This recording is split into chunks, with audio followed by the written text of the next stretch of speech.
Happy Monday from Tryon, North Carolina, higher ground.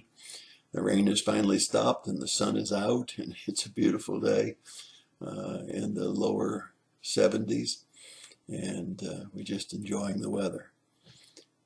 Peter the Encourager. In 1 Peter chapter 3, verses 1 and 2, he says, "In the same way, you wives, be submissive to your own husbands, so that even if any of them are disobedient to the word, they may be won without a word by the behavior of their wives, as they observe your chaste and respectful behavior." I think that every man should have to do what I did this last month, which was to do a wedding in Maine and to talk about the responsibilities of the husband and the wife in marriage, because it's very, very enlightening when you reflect back on the vows and the commitments that you make to one another. Listen to 1 Peter chapter 3, verses 3 and 4 as he continues. "Your adornment must not be merely the braiding of hair, the wearing of gold jewelry, or the putting on of dresses, but let it be the hidden person of the heart, with the imperishable quality of a gentle and quiet spirit, which is precious in the sight of God." Goes on in chapter 3, verses 5 and 6, "For in this way in former times the holy women also who hoped in God used to adorn themselves, being submissive to their own husbands, just as Sarah obeyed Abraham, calling him Lord. And you have become her children, if you do what is right without being frightened by any fear." All of that sounds great to guys, doesn't it? But I want to remind the guys that 1 Peter the Encourager also had something to say to the husbands. Listen to what he says in the same chapter, verses 7 and 8. "You husbands, in the same way, live with your wives in an understanding way, as with a weaker vessel, since she is a woman. Show her the honor as a fellow heir of the grace of life, so that your prayers will not be hindered.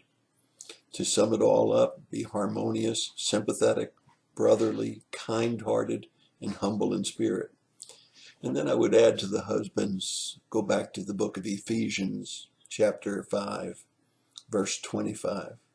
"Husbands, love your wives just as Christ loved the church and gave himself up for her." That is, Christ was willing to die for her. That kind of puts it all in perspective, doesn't it? Not as hard for a woman to meet the obligations that God calls for them in 1 Peter if a husband is living out what he should. Problem is, in many days, in many lives, the husband doesn't want to change until the wife changes, and the wife doesn't want to change until the husband changes, and so nobody changes, and we wind up with divorce and broken marriages. As I was reading statistics today, it appears that the fastest growing segment of families is not man and man and woman, but the fastest growing segment of new families is single parents. In 1 Peter chapter 3, verses 10 through 12, it says, "The one who desires life, to love and to see good days, must keep his tongue from evil and his lips from speaking deceit. He must turn away from evil and do good. He must seek peace and pursue it.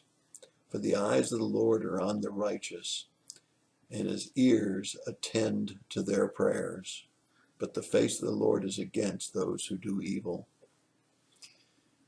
It's an incredible thing when a husband does what he should do in a marriage, and a wife does what she should do in a marriage. And they keep their eyes focused on Christ. And as in Ephesians 5:21, it says, "In submission to each other and the fear of God." I hope that you're doing that. I hope that you remember what the Bible says about the husband and wife relationship. That's your thought for the day. God bless you and have a great day.